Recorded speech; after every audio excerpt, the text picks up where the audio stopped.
Kong's point of view, part 2. Here we go. Moments after climbing down, with my axe I took from my cave, I see this shining, glowing, watery rock, and it lights up my axe, and I find ape skulls. Once again, I found my family, and once again, they're dead. This was getting depressing. This was getting so depressing. But I saw that there was an opening, a waterfall, and I walked through it, and I've discovered this new land that I've never seen before.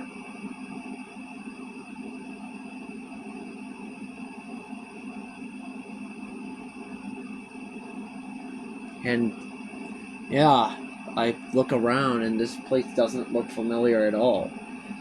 I walk on the ground and suddenly a gigantic shadow looms over me. I hold up my axe ready to fight. And then the shadow gets so smaller that when it emerges from this mist, it's a small ape. An actual ape, real, not an illusion, not a mirage, nothing. It's a real member of my family. I noticed it's colored in this bright red fur, green eyes, and it looks to be a scar across his eye.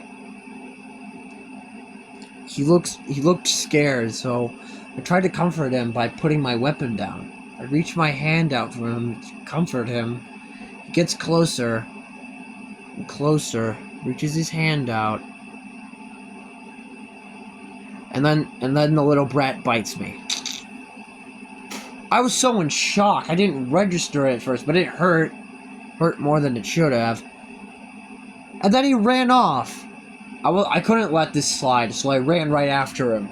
I was so excited to meet another member of kind, and then I wait all this time for this. I was not gonna let this slide. Maybe there were others out there. I might try to kill this one or shake him, just to ask him to demand why he bit me. Before I caught up to him, another loud noise came to me, sounded like a loud footstep or someone jumping to the ground. I turn around and see another ape, this one with almost having no hair, completely almost bald. The guy glares at me with a predatory,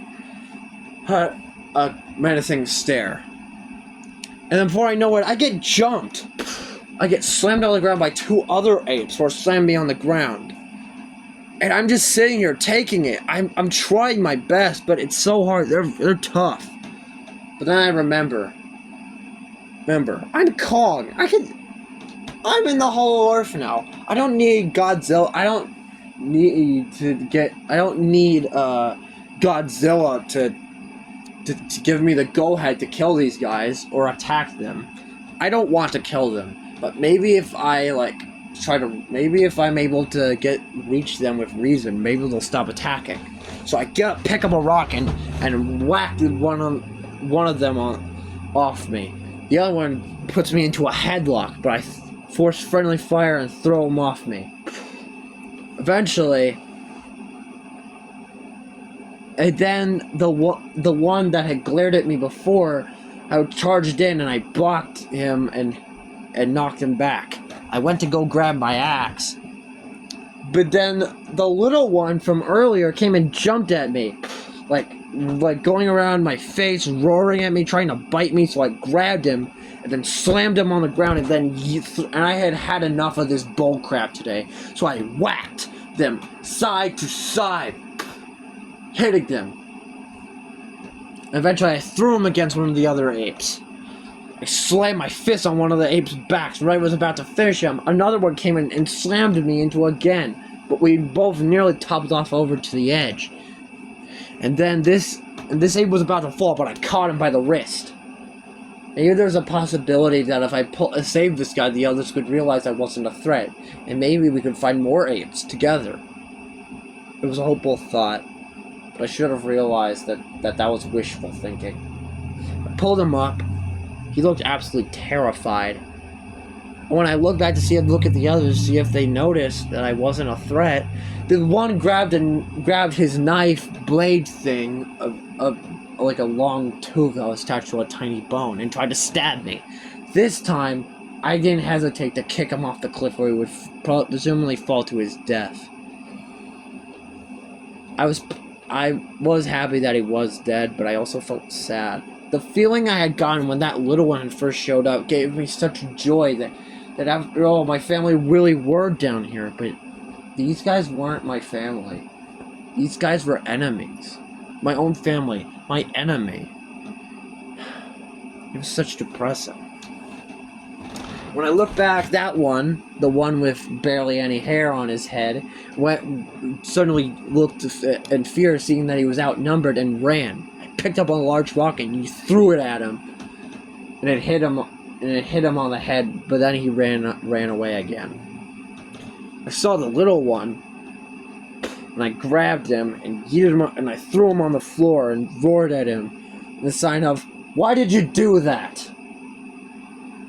And he didn't respond. He just looked at me. He looked incredibly scared. So I picked up the knife blade that the old one had. And I asked him, "Where did you get this from? Where did you come from?" Then he shook his head at me as if I was he's like, as if he said no. So I roared at him and said, "It wasn't a question, boy." And then he snitched and said that they went that way. And I told him that I would follow him to his family or his tribe. Maybe there were other apes down there that were nicer. I would have to keep a close eye on this one. So we both headed out.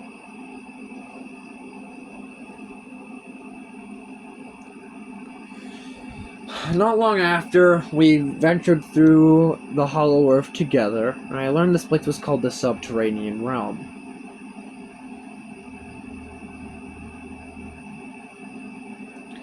We eventually found a lake, and I didn't find that suspicious at all. There were tons of lakes, or oceans, or water, or huge bodies of water everywhere. Waterfalls, lakes, ponds for aquatic life animals. But this one seemed a little bit happier than usual, and I knew this guy was not a happy one. He immediately jumped in and started playing around with the water as if he was like a little kid. Well, I thought, and there's nothing suspicious about this. It's just water. I wasn't afraid of a little water, so I stepped in. We started taking a drink, and we looked at each other. And then I started hearing a rippling sound, like something huge was coming our way. Then suddenly something exploded out of the water, knocking me back. I don't know what happened to the little one, because the next time I rose, the spot where he stood was gone. This might have been a trap set by him. Maybe he had told this creature earlier that I was coming. I wasn't gonna let this slide either. So I decided if this thing wanted to play dirty with me, I was going to make him pay. So I used my axe and cut his head off. That little one, I knew where that little ape was going. So I threw my axe with perfect accuracy, and he tripped himself.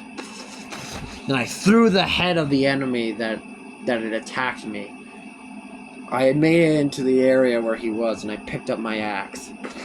He looked absolutely terrified, and he probably thought I was going to kill him. But despite everything, he wasn't so bad. I could take this, but I told him that we were going to keep moving then. That I wasn't going to leave him until he brought me to where he came from. Guy decided to move along, and he tripped, and then he moved on. We both moved on, and we sat on a massive mountain peak together, and I ate. I was hungry anyway. And yeah. But I noticed that this guy seemed hungry, or that he acted like asking for food was like the hardest thing in the world. I looked at him because I could tell he was hungry. I could tell. But he just acted like nothing was wrong. I was like, alright. I guess if you want something done right, you have to do it yourself. So I picked up a large chunk off the sea serpent beast. I think it was like a snake of some kind, and I offered it to him.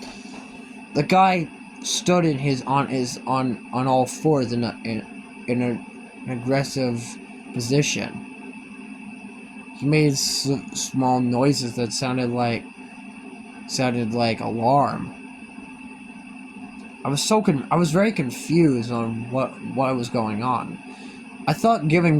I was just trying to be all kind and stuff, and this guy looked like I was giving him poison. And I thought, does he think I'll eat it in front of him? Does he think I'll eat this chunk right in front of him just to bring pain to him? Man, I wonder what this guy's problem is. I guess how we would find out when we got to where he lived. So I threw the chunk away near him, and he grabbed it. And then he ate it. He ate like he had never eaten in months, maybe even years. But this was the first time I ever saw him smile. We sat together. And I think this is the first time when he actually said his name. His name was Suko. And I told him my name was Kong. And I think that day forward, the relationship between the two of us, something changed somehow. And that's where I'm ending Kong's Point of View Part 2. I'll see you all in Part 3.